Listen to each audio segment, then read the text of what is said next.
Turkish President Recep Tayyip Erdogan meets his Egyptian counterpart in Cairo. The two leaders sealed several partnership deals. They also put up a united front on regional crises in Iran, Sudan and Gaza. Relations between Cairo and Ankara have thawed after nearly a decade of tensions. And Japan cancels this year's Cherry Blossom Festival in a key city near Mount Fuji. Tokyo says the call was taken amid fears of over-tourism and unruly tourist behavior. Fueled by a weak yen, more than 42 million tourists flocked to Japan in 2025.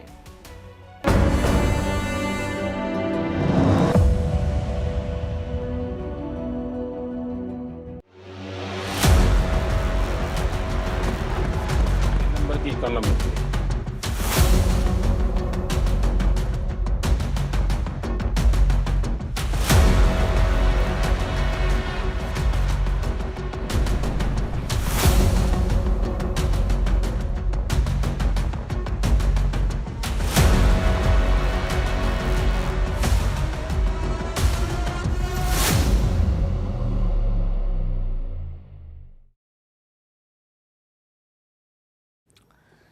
They say the devil is in the details. And if the details are missing, well, then the devil gets to work. That's the problem surrounding India's trade deal with the United States. It was announced all of a sudden on Monday, but after that, there was silence. No details, no clarification. Now the government is trying to correct that. Today, Prime Minister Narendra Modi addressed the parliament. He was supposed to speak in the lower house of parliament yesterday, the Lok Sabha, but the house was adjourned amid disruptions. Today, he spoke in the upper house, the Rajya Sabha, and it was quite a long speech. The Prime Minister spoke for more than 1.5 hours. Most of it was aimed at the opposition, but he did speak about the trade situation. Prime Minister Modi said that India's trade deals were stabilizing the world. He also said that they would benefit India's youth, both in cities and in villages. बड़े-बड़े देश भारत के साथ व्यापारिक संबंध बनाने के लिए बहुत ही आतुर है। यूरोपीय संघ का ट्रेड डील हो, अमेरिका के साथ अभी हुआ जो ट्रेड डील हो, और कल हमारे पीयूष जी ने सदन में विस्तृत जानकारी भी दी है, और पूरा विश्व खुलकर के इस ट्रेड डील का तारीफ कर रहा है। और उसमें जब यूरोपियन यूनियन के साथ ट्रेड डील हुआ तो विश्व को भरोसा हुआ कि अब वैश्विक स्तर पर स्थिरता की संभावना बढ़ेगी। अमेरिका के साथ ट्रेड डील होने के बाद विश्व को और भरोसा हो गया कि जो स्थिरता की एहसास हो रहा था, अब गति का भी एहसास होने लगा है। अब विश्व के लिए शुभ संकेत। इसका सबसे बड़ा लाभ हमारे देश के नौजवानों को होगा। और जब मैं नौजवान कहता हूं तो उसमें मध्यम वर्ग का भी नौजवान होता है, शहर का नौजवान भी होता है, गांव का नौजवान भी होता है। This is a timely clarification because Indian farmers were feeling tense. US President Donald Trump claimed that India would buy American farm goods, and this set off alarm bells. Would cheaper American goods flood Indian markets? Would they eat into India's farm income? Well, Prime Minister Modi made things clear. This trade deal will benefit people, not hurt them. That's what he said, and this was not the only clarification. Today, Commerce Minister Piyush Goyal briefed the country. He revealed two major details. One, India and the United States will issue a joint statement in 4 to 5 days. After that, Donald Trump will issue an executive order. He will officially cut the tariffs from 50% to 18%. Now, this joint statement is not the final agreement. The final agreement is expected to come by mid-March. And this document will reveal the exact details of the trade deal. What promises did India make? What concessions are being given? And what are we getting in return? That's the first clarification given by Minister Piyush Goyal. Secondly, he addressed the $500 billion promise. Donald Trump said that India would buy US goods worth $500 billion, but the math was not sitting right. $500 billion over a period of 5 years. Current US exports to India are $41 billion a year. Trump is setting a target of $100 billion a year.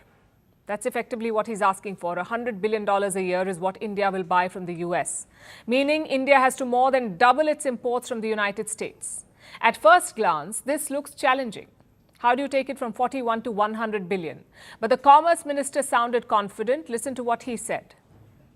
That the fast-paced growth at which India is going ahead in our journey in the Amrit Kal to Viksit Bharat 2047, we will need large volumes of energy.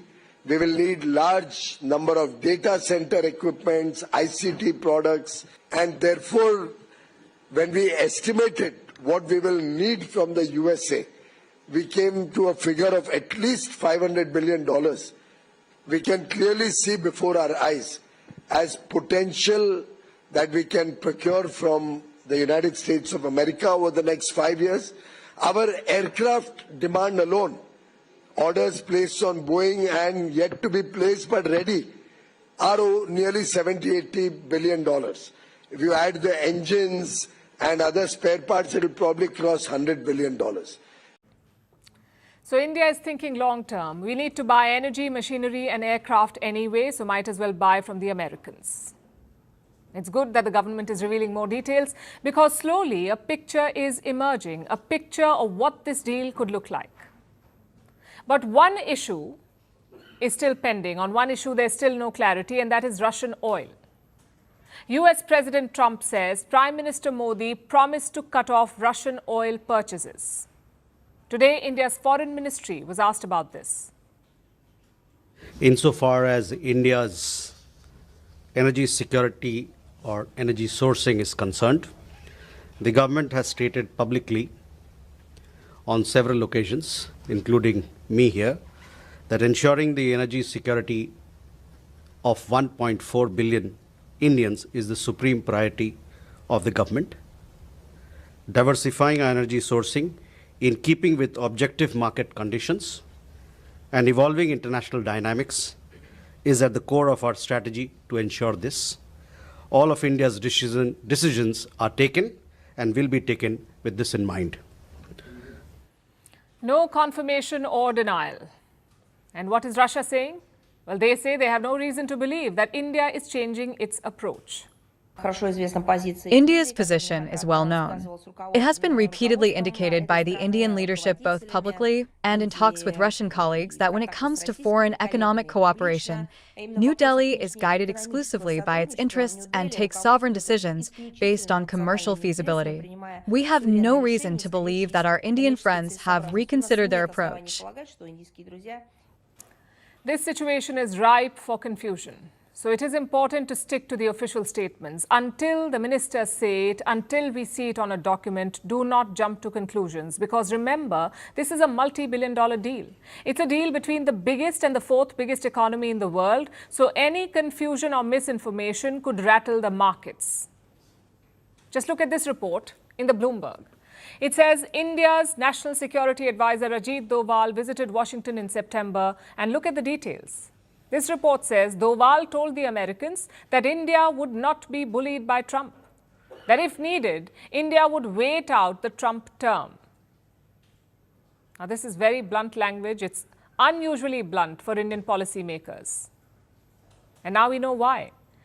The Indian Foreign Ministry says this whole thing was made up, that Ajit Doval did not even visit Washington in September. Regarding report by Bloomberg, I would like to say that there is absolutely no basis for that report. No such meeting or no such visit has taken place.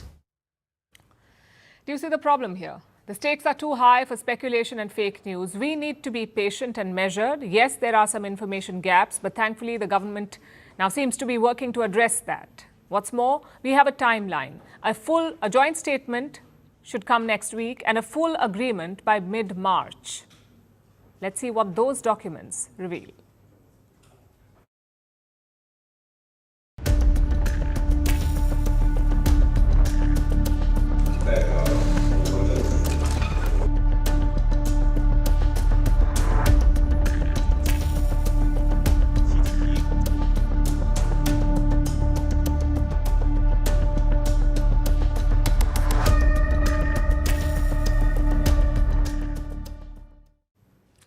So Trump has a trade agreement with India, but with China, it's a different story. A trade deal with China still eludes President Donald Trump. Last year, they settled on a temporary truce. The US and China suspended some of their harshest tariffs, but only for a period of 1 year. And they agreed to discuss a wider trade deal. But China has not made it easy for Trump. Yesterday, they had a phone call. US President Trump spoke to Chinese President Xi. The call lasted almost 2 hours. They discussed a whole range of issues: Iran, Ukraine, trade, even Trump's upcoming visit to China. They discussed all of it, and Trump was quite upbeat about it. He called it, and I'm quoting, an excellent conversation. But China was less effervescent. Their statement only focused on Taiwan. The Chinese made it sound like that's the only issue that Trump and Xi discussed. Only Taiwan. And their tone was quite sharp. Let me quote from the Chinese statement. Xi emphasized that the Taiwan question is the most important issue in China-India relations, in US-China relations, Taiwan is China's territory, and China must safeguard its own sovereignty and territorial integrity and will never allow Taiwan to be separated, he said. And the United States must handle the issue of arms sales to Taiwan with prudence. That's what Xi Jinping is said to have said. Later, Beijing issued a separate statement, but the tone did not change. Listen to this. President Xi Jinping emphasized that the Taiwan question is the most important issue in China-US relations. Taiwan is China's territory.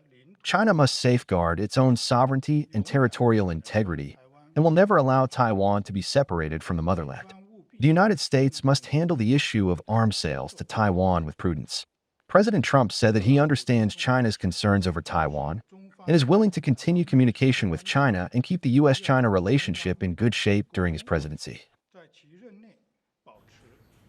The framing is deliberate and forceful. China is unhappy with the US, especially after what happened in December last year.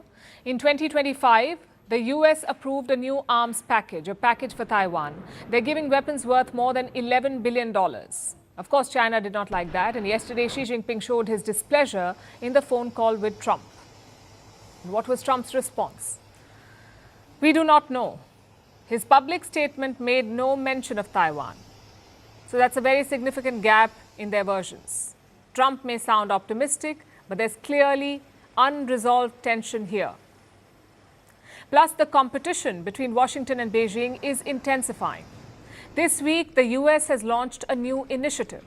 It is building a trade zone for critical minerals. The US State Department hosted a meeting yesterday. Many countries were in attendance: the United Kingdom, the European Union, Japan, India, South Korea, Australia, even Congo. They were all there. Top leaders from these countries were present.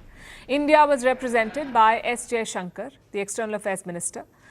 And this is what they discussed: an alternative supply chain for critical minerals. That's what the US is trying to build. These minerals power all modern-day devices, your smartphones, electric vehicles, computer chips, even advanced weapon systems. They all need critical minerals. And as of today, China dominates this sector. China controls the mining and the processing. And the US wants to change that. We will establish reference prices for critical minerals at each stage of production, pricing that reflects real-world fair market value. We want to eliminate that problem of people flooding into our markets with cheap critical minerals to undercut our domestic manufacturers. That was US Vice President J.D. Vance. He targeted China without naming it. But what's the plan? How will the US dethrone China?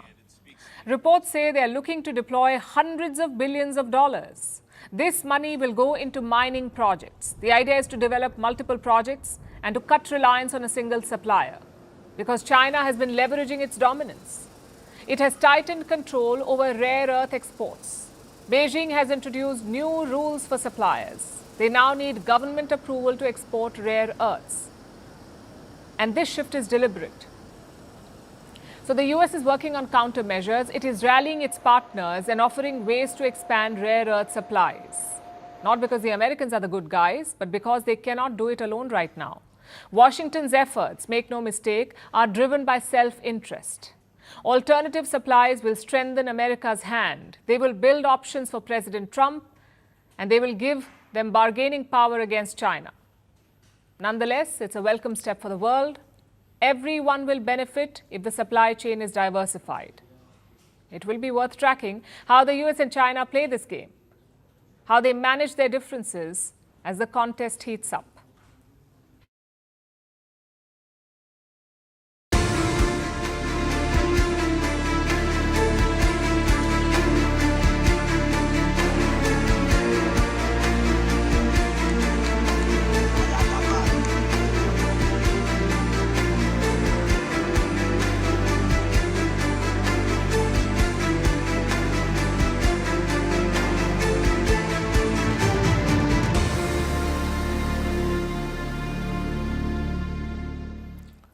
The T20 Cricket World Cup is 2 days away. But off the field, a battle has already started, not between bat and ball, but between lawyers and governments. I'm sure you know about the big controversy. Pakistan has decided to boycott its match against India. Both sides were scheduled to play in Colombo, but this Sunday, Pakistan pulled out. And on paper, they gave no reason, but everyone knows what's going on here. Days before this pullout, another team got dropped, Bangladesh. Bangladesh was replaced by Scotland in the World Cup, and we told you about this. Bangladesh wanted to shift their matches out of India. They wanted to play in Sri Lanka. India and Sri Lanka are co-hosting the tournament. So Bangladesh said, we will play in Sri Lanka. But the ICC refused. The ICC is the International Cricket Council. They dropped Bangladesh and brought in Scotland instead. Pakistan objected to this, and then it decided to boycott its match against India. Yesterday, their Prime Minister Shehbaz Sharif confirmed this. T20 world cup जो है उस हवाले से हमने बड़ा वाज़ेह stand लिया है कि हम हिंदुस्तान के ख़िलाफ़ जो मैच है वो हम नहीं खेलेंगे, क्योंकि पाकिस्तान ने कहा कि ये खेल का मैदान है, ये सियासत नहीं है। खेल के मैदान में सियासत बिल्कुल नहीं होनी चाहिए। हमने एक बड़ा सोच समझ के हमने स्टैंड लिया है और इस हवाले से हमें बांग्लादेश के साथ पूरी तरह खड़े होना चाहिए इंशाअल्लाह। The India-Pakistan match is on the 15th of February. The Indian team will still have to travel to Colombo. They will have to be at the stadium on the day of the match. Only then will they get the 2 free points. Meanwhile, Pakistan gets nothing. But that's the least of their worries. The ICC had warned Pakistan of serious consequences. The immediate one is a lawsuit. The ICC has told Pakistan that the tournament broadcaster may sue them. And it's obvious why. The India-Pakistan match is a cash cow. It's the most watched encounter in any tournament, meaning the ad revenue is massive. Just look at last year's Asia Cup match. A 10-second slot was sold for $18,000. $18,000 for 10 seconds. That's what broadcasters are set to lose. Beyond this lawsuit, there are other consequences too. Pakistan's cricket board could be fined. They may get suspended from the T20 World Cup, and in the worst case scenario, they may even get terminated from the ICC. This is a legal battle I was talking about, because every team's participation is bound by a contract. It's called the Members' Participation Agreement. That's the contract. If you violate it, you will face the music. The question is, how will Pakistan defend itself? Some reports say they will rely on a particular clause in the agreement, the force majeure clause. Let me explain what this is. It's a French term, force majeure. It basically means superior force. In legal terms, it refers to unforeseen circumstances, like war or a natural disaster or a terror attack, something sudden that prevents you from fulfilling your obligation. Reports say this will be Pakistan's defense. But will it fly? The contract does mention government order, the government order as a force majeure, but there are 3 concerns around it. Number 1, the justification itself is weak. Pakistan's under-19 team played in India on Sunday, on the same day when they announced their boycott. So if the World Cup match is not okay, why did the under-19 team play? That's the first concern. Number 2, what if Pakistan qualifies for the knockouts? If they have to face India in the semi-finals or the finals, will they boycott that too? Interestingly, Pakistan is silent about that. Their statement only mentions the group stages. And concern number 3, there is a government overlap in Pakistani cricket. Their board is headed by Pakistan's Home Minister Mohsin Naqvi. So the board cannot play dumb. You see, politics and cricket are closely related in South Asia. Most powerful positions are held by politicians. So in practice, there is no distinction. The board and the government are one and the same. I know Pakistan is portraying this as bullying by the ICC and India, but the fact is the ICC has been impartial. Before the World Cup, Pakistan wanted to play outside India, and the ICC agreed. No questions, no pushback. But this boycott is very different. It is grounded in political convenience and mischief. What's worse, even Bangladesh did not ask for it. A senior Bangladesh Cricket Board director spoke to the media. Listen to what he said. If the India-Pakistan match does not take place, the entire cricketing world will face financial losses. Even our dividend will decrease. We did not want such losses. So India did not want the boycott. Bangladesh did not want the boycott. The ICC did not want the boycott, which makes you wonder who is acting like a bully here? Who is holding a tournament to ransom? It's Pakistan themselves. Their tactics are as clear as day. Bangladesh will head to polls on the 12th of February. This match is scheduled for the 15th of February. So this so-called boycott is all about sending a political message. It is not about solidarity. It is not about fairness or laws. It is about appeasing Bangladesh's rulers. And this story is not over yet. I'm sure backroom talks are happening right now. Don't be surprised if Pakistan suddenly makes a U-turn closer to the date. It's a tactic their cricket team is also famous for, being consistently inconsistent.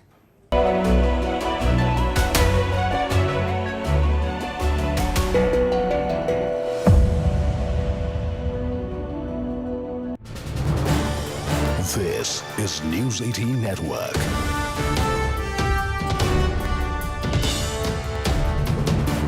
India's largest news network. घटना है और शायद हताशा निराशा तो हम समझ सकते हैं, लेकिन इसके लिए देश के पवित्र लोकतंत्र के मंदिर को ही इस रूप में कर देना, और उस समय चेयर पर असम के ही हमारे एक माननीय सांसद बैठे थे और उस समय कागज फेंके गए, टेबल पर चढ़ दिया गया। क्या ये नॉर्थ ईस्ट का अपमान नहीं है? क्या असम के नागरिकों का अपमान नहीं है? कल फिर दोबारा किया उन्होंने, और उस समय आंध्र के दलित परिवार का बेटा चेयर पर बैठा था, उसको भी अपमानित किया। यानी आपने नॉर्थ ईस्ट का अपमान, चेयर में बैठा अपमान करो। आंध्र के एक दलित परिवार का बेटा चेयर पर बैठा, उसका अपमान करो। सदन ने इनको काम दिया हुआ है, सबने मिलकर के काम दिया हुआ है, लेकिन वो दलित समाज से आते हैं, इसलिए आप अपमान करते हो।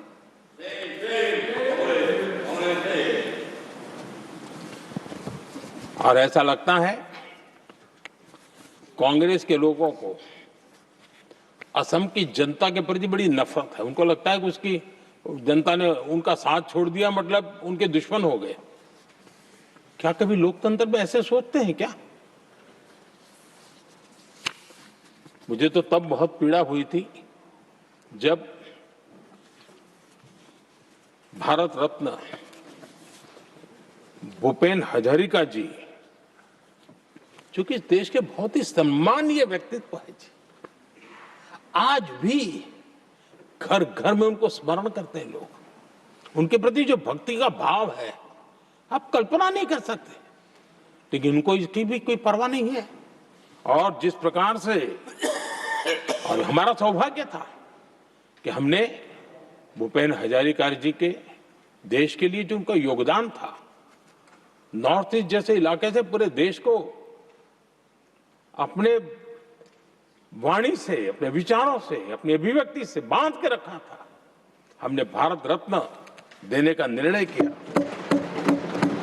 इस पर भी इनको ऐतराज। और मैं तो हैरान हूं, खड़गे जी अगर होते तो मैं उनकी हाजिरी में कहता ही है, इन्होंने जिस प्रकार से बोला ना भारत रत्न के बाद, वो वीडियो पर उनका चेहरा देखेंगे ना, आपको लगा रहे ये ऐसे लोग हैं, ऐसा व्यवहार करते हैं।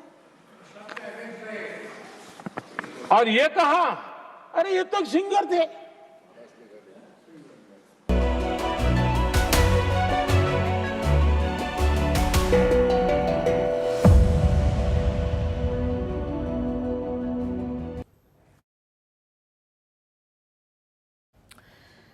Let me start with a blunt question.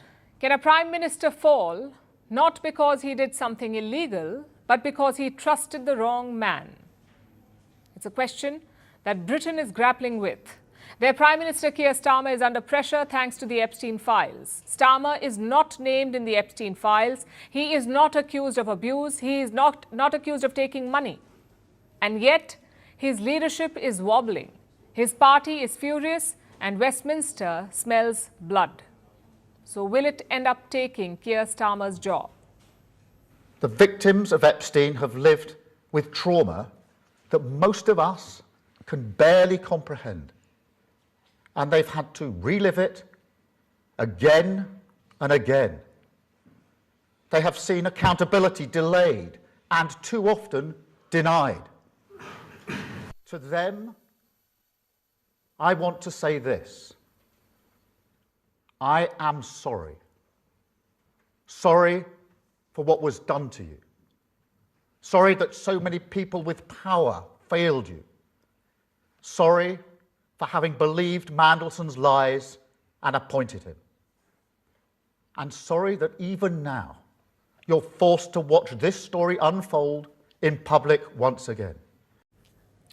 Now here's the full story. First, the Epstein files. These are documents linked to a convicted sex offender. His name was Jeffrey Epstein. He died in jail. But the documents he left behind have triggered a global storm.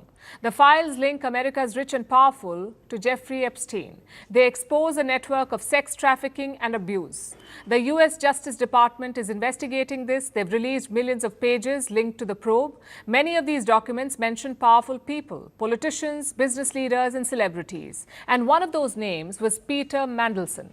He belongs to the UK's Labour Party, that is Keir Starmer's party. Mandelson started in the 1980s.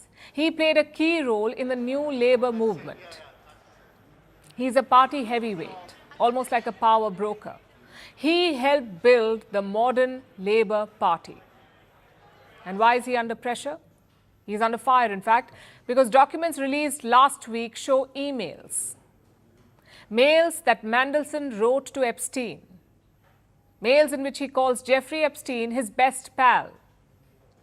There's even a picture of him with barely any clothes on, standing with a woman in a bathrobe. But that was not the most damning part. In 2008, during the financial crisis, Mandelson passed on top government secrets to Epstein. We're talking about confidential information. He sold it to Epstein, and in return, he received payments, around $75,000 in total. It's not an extraordinary sum, but that's all that they have been able to trace so far. And it's problematic because this involves the sale of government secrets. Since the release of these emails, Mandelson has quit the party. He's now under police investigation, and the charge is alleged misconduct in office. So where does Keir Starmer come in? Well, here's the key point. Keir Starmer did not inherit Peter Mandelson, he appointed him. Starmer personally chose Mandelson as Britain's ambassador to the United States. It's one of the most sensitive diplomatic jobs in the country, and this week, Keir Starmer admitted something more. He said that he knew that Mandelson had links to Epstein. He knew that Epstein was a convicted sex offender, and yet he appointed Peter Mandelson to the post. Why is that? Keir Starmer says he was misled, that he did not know about the full context of his relationship. So is this a crime? No, it's not. Is it bad judgment? Well, it absolutely is. Keir Starmer knew enough to say no to Peter Mandelson, and yet he chose to say yes. he portrayed Epstein as someone he barely knew. And when that became clear, and it was not true, I sacked him. Such deceit is incompatible with public service. Let me be clear, no one is above accountability. And no one, however well connected, however experienced, however senior, should hold public office if they cannot meet the basic test of honesty. And that's what this is about. Keir Starmer is not accused of being in the Epstein files, but his job is under threat because this scandal is not about crime, it is about judgment. Starmer campaigned as the clean alternative and the grown-up, the man who would restore faith in politics. Yet his vetting process looks rushed, his judgment looks compromised, and inside the Labour Party, the knives are out. Some want heads to roll, some want his chief of staff gone, and some are openly questioning whether they will back Starmer in a confidence vote. It is now up to Labour MPs to do the right thing. I know there are many of them who are horrified by what has happened. We saw that in the House of Commons just yesterday. They might now expect the Prime Minister to take responsibility, but we know he won't. He will have to be dragged out of number 10. Will this be a case of yet another short-lived UK Prime Minister? It's become an unfortunate trend. British Prime Ministers last less than disposable cups. Boris Johnson, Liz Truss, Rishi Sunak and now Keir Starmer. Only over a year in office and already fighting to keep his job.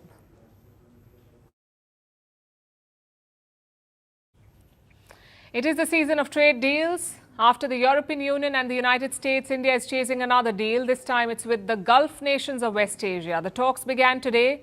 And as we cheer these efforts and these breakthroughs, it is also important to look at the fine print.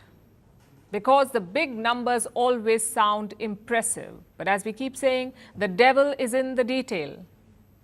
Look at the India-EU trade deal, for instance. It was sealed last month. They called it the mother of all deals.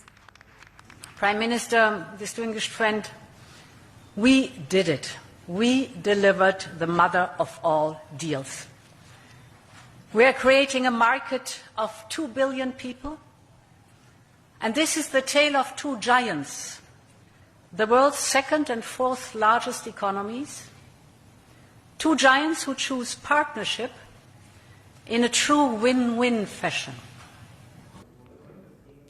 Now, one of the announcements from this deal that stood out was the promise of cheaper European cars, the likes of BMW, Audi and Mercedes-Benz. They will be taxed at a lower rate. It was a major highlight of the deal. It led to a lot of excitement in India and it showed in news headlines and on social media feeds. But now it appears that the euphoria was premature because here's what car makers say.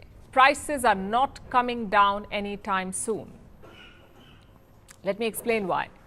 As of today, European cars face a 110% tariff in India, 110% tariff import duty. Once the deal comes into effect, this tariff will fall. First, it will come down to less than 40% and eventually it will drop to 10%. But not all cars will get this relief. There are two conditions. We've told you about this. Two conditions. One, the car should cost more than 15,000 euros. That's close to 18,000 US dollars, more than 16 lakh Indian rupees.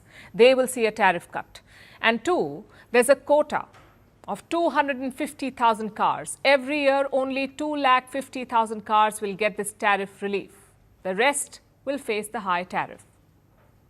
It's going to cut out a lot of tariffs that are now imposed on EU imports to India and, of course, Indian exports to the EU. Some notable ones are, for instance, that tariffs on cars being exported from the EU are going to be cut from about 110%, as it is today, down to 10% on a quota of 250,000 cars in India. That's what the deal says, and it sounds good on paper. 250,000 cars beyond a certain price point will become cheaper in India. That's good, right? But dig deeper and you'll see the problem. Let's go back to the 110% tariff. Do you know which cars does this tariff apply to? 110% tariff is for CBUs, completely built units, CBUs. In simple words, these are cars manufactured overseas. They're completely built outside India, and then they're imported as finished products. The 110% duty applies only to these cars, and they are the only ones that will see a tariff reduction. Next question. What kind of cars do European manufacturers usually sell in India? Well, most of them are assembled locally, meaning the parts are imported, but the final assembly happens here in a factory based in India. The auto industry has a name for such cars. They are called CKDs, completely knocked down units. And 90% of all European cars sold in India are CKDs. They're all assembled here, 90% of the cars. They attract a tariff of only 16 to 17%. This is the tariff on the imported parts. So will these assembled European cars get a tariff relief under the trade deal? Honestly, we don't know. That part is still unclear, although some car makers have expressed doubts, like Mercedes-Benz. The head of their India unit has spoken about this. He says he does not see any price reduction in the near future. In fact, let me quote from the statement. With more than 90% of Mercedes-Benz India's sales volume comprising made in India, locally manufactured models, we do not foresee any price reduction for Mercedes-Benz vehicles from the FTA in the foreseeable future. Same for Audi. Here's what the head of Audi India has said. It would be premature to draw conclusions. Simply put, there is no promise of a price cut.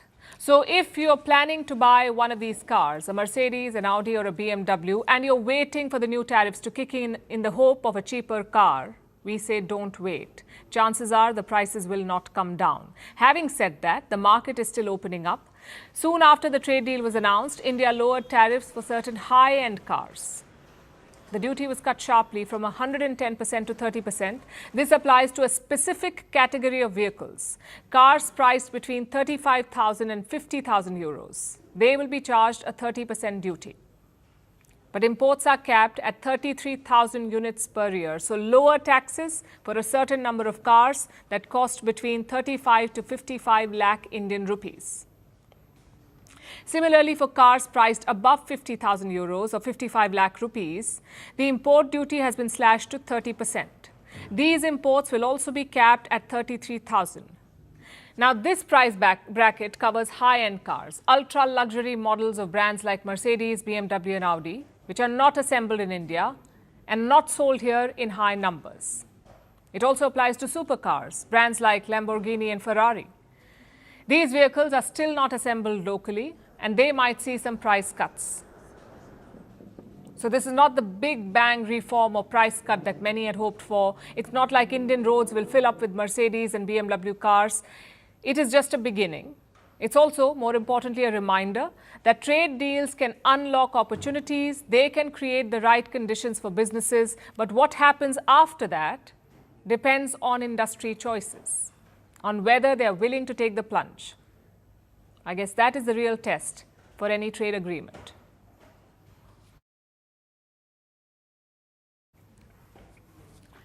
In Nigeria, there's been another deadly attack. Nearly 200 people have been killed. It's the worst that the country has seen in recent months. Entire villages have been torn apart, homes have been razed, and families have been wiped out. What's worse, this attack is a part of a wider pattern. Armed groups are expanding their reach in Nigeria. Criminal gangs and extremists are working together, and it comes at a time when Nigeria is under growing international scrutiny. The United States is stepping up its involvement in this region. Last year on Christmas, the US conducted airstrikes in Nigeria. President Donald Trump said that Christians were under threat and that Nigeria's leadership was failing to protect them. Our next report has more.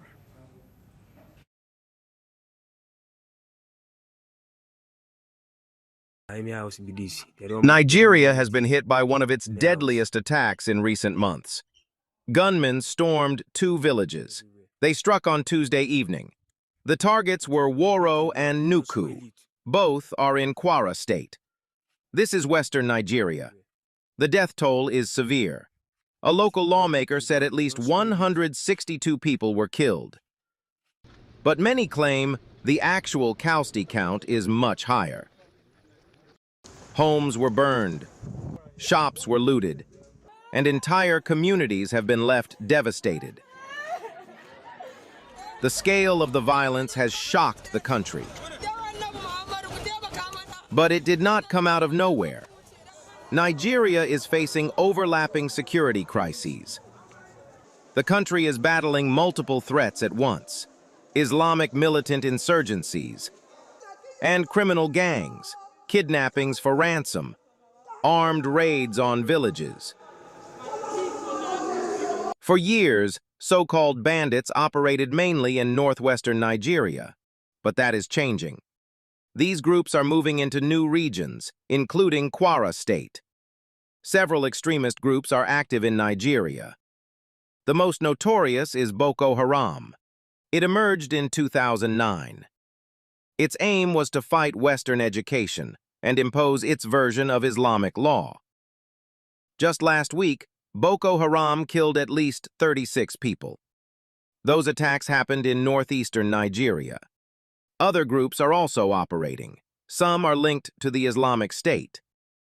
One is the Islamic State West Africa Province. Another is the Islamic State Sahel Province. It is known locally as Lakurawa. Lakurawa has been especially active in the northwest. These attacks come at a sensitive moment. International attention is growing, especially from the United States. In recent days, the United States has intensified its response. Earlier this week, the head of U.S. Africa Command confirmed a new deployment. A small team of U.S. military officers has been sent to Nigeria. The deployment came at Nigeria's request. Its focus is intelligence support. The move follows earlier tensions. In recent months, Nigeria has been under diplomatic pressure from Washington. U.S. President Donald Trump had accused Nigeria of failing to protect Christian citizens. Those comments caused strain. But analysts say the reality is more complex.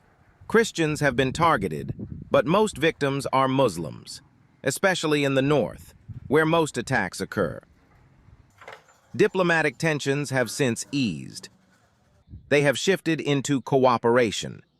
In December, U.S. forces carried out airstrikes in Nigeria. The targets were militants linked to the Islamic State. Last month, Nigeria's government announced another step. The United States pledged to deliver long-pending military equipment. This includes drones and helicopters. Some of this equipment had been delayed for years.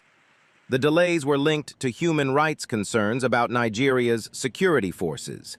Now, the focus is on containment and prevention. But the challenges remain severe. Nigeria's military is overstretched. Threats are spreading geographically, and civilian communities remain exposed. The attacks in Woro and Nuku underscore that reality.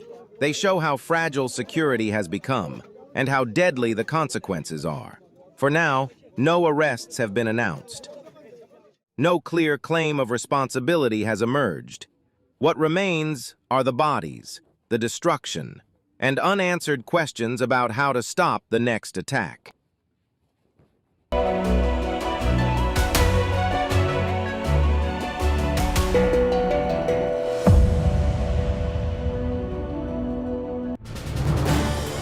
This is News 18 Network.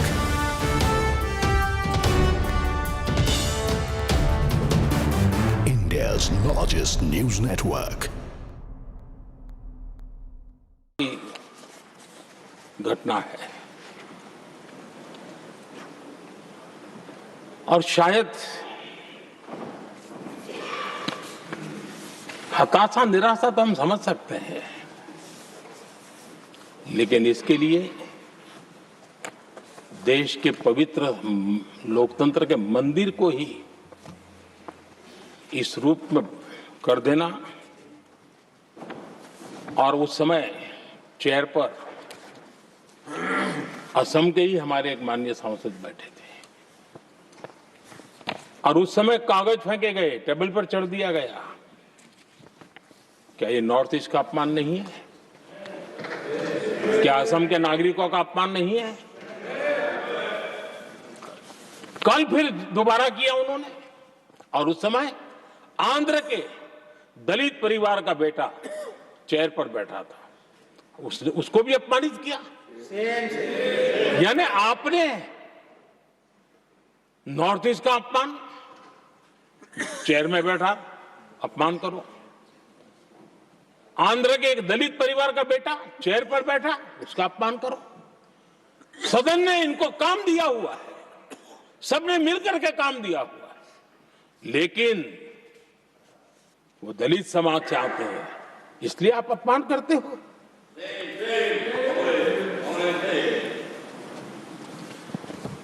और ऐसा लगता है कांग्रेस के लोगों को असम की जनता के प्रति बड़ी नफरत है। उनको लगता है कि उसकी जनता ने उनका साथ छोड़ दिया, मतलब उनके दुश्मन हो गए। क्या कभी लोकतंत्र में ऐसे सोचते हैं क्या? मुझे तो तब बहुत पीड़ा हुई थी जब भारत रत्न भूपेन हजारिका जी, जो कि इस देश के बहुत ही सम्मानीय व्यक्तित्व है जी, आज भी घर घर में उनको स्मरण करते हैं लोग। उनके प्रति जो भक्ति का भाव है आप कल्पना नहीं कर सकते, लेकिन उनको इसकी भी कोई परवाह नहीं है। और जिस प्रकार से, और हमारा सौभाग्य था कि हमने भूपेन हजारिका जी के देश के लिए जो उनका योगदान था, नॉर्थ ईस्ट जैसे इलाके से पूरे देश को अपने वाणी से, अपने विचारों से, अपनी अभिव्यक्ति से बांध के रखा था। हमने भारत रत्न देने का निर्णय किया, इस पर भी इनको ऐतराज। और मैं तो हैरान हूं, खड़गे जी अगर होते तो मैं उनकी हाजिरी में कहता ही है, इन्होंने जिस प्रकार से बोला ना भारत रत्न के बाद, वो वीडियो पर उनका चेहरा देखेंगे ना, आपको लगा रहे ये ऐसे लोग हैं, ऐसा व्यवहार करते हैं। और ये कहा, अरे ये तो सिंगर थे।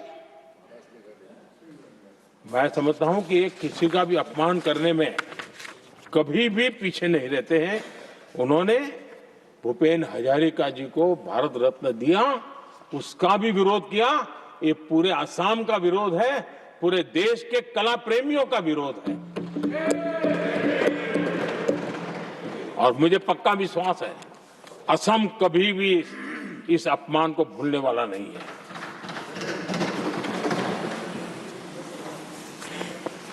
आदरणीय सभापति जी, कल जो घटना घटी, इसी सदन के एक माननीय सांसद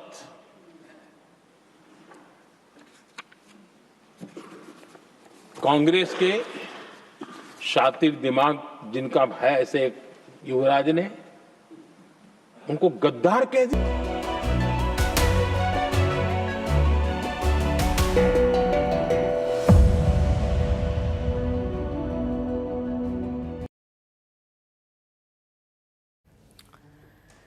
The Mumbai-Pune expressway is one of the busiest expressways in India. Cars, buses, trucks, families heading home, workers commuting and tourists chasing a quick getaway. Millions use this expressway every year. It's a drive that should take a little more than 3 hours. But for commuters this week, it took nearly 32 hours. 32. A 3-hour drive took 32 hours. They were stuck on the expressway with no food, no water, no toilets. Some drivers even fell asleep at the wheel. So what led to this? And it also raises a bigger question. Why are our fastest roads still bringing traffic to a complete standstill? Our next report tells you.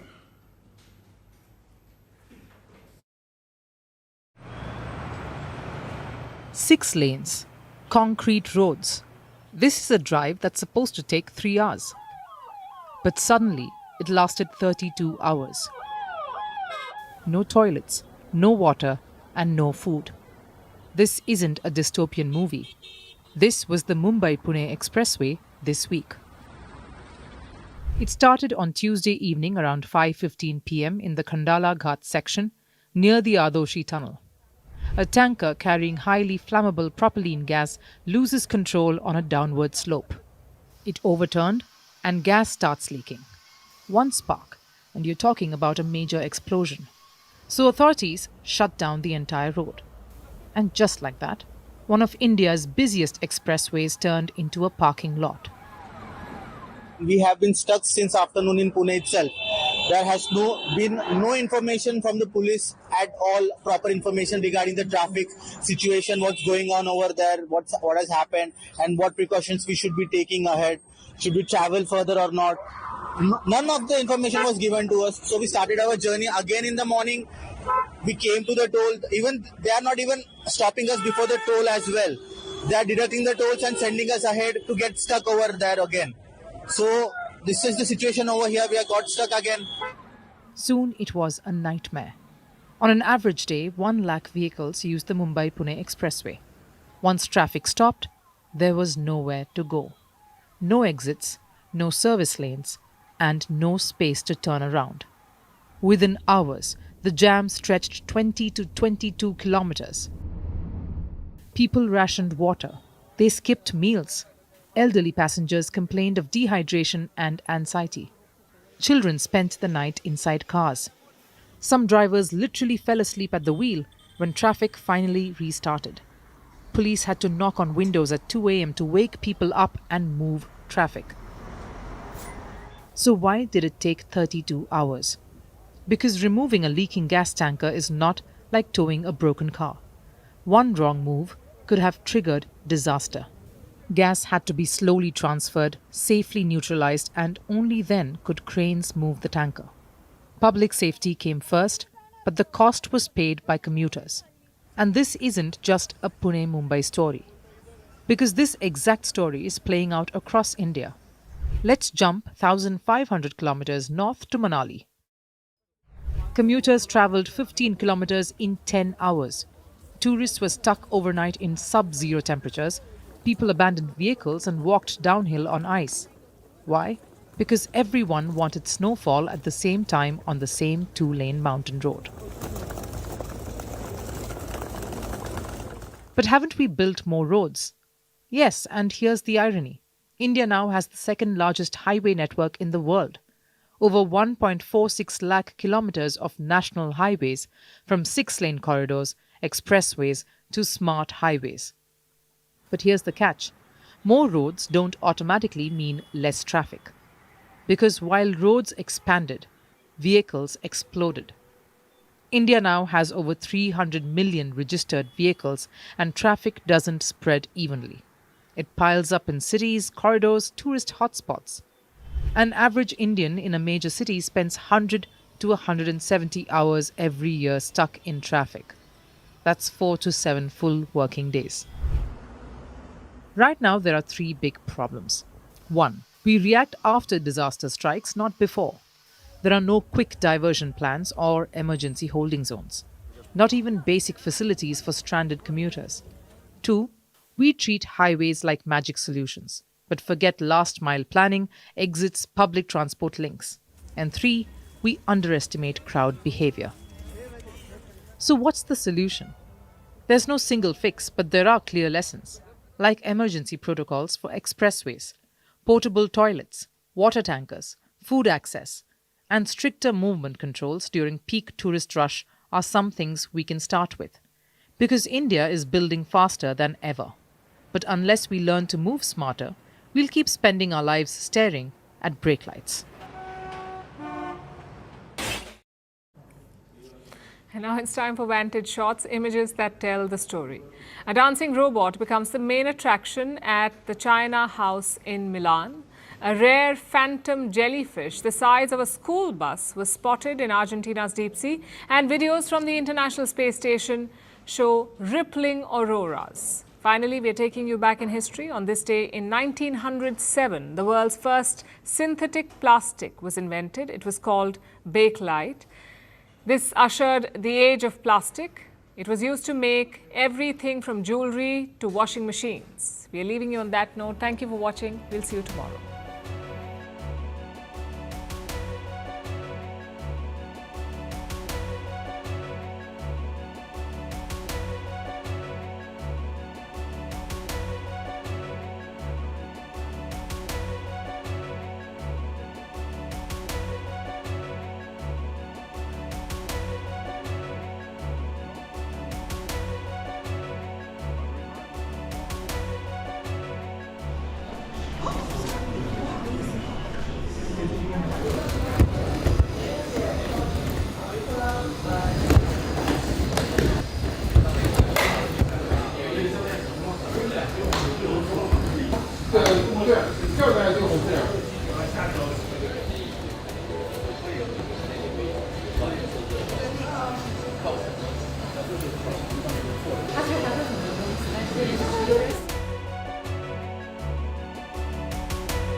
Hello and welcome to the late night edition with me, Ayushman Singh Jamwal. Big breaking news coming in at the top of the bulletin, where 18 people have lost their lives in a coal mine blast in Meghalaya. Union Home Minister Amit Shah has spoken to the Meghalaya Chief Minister Conrad Sangma and taken stock of the situation on the ground. The blast took place at a suspected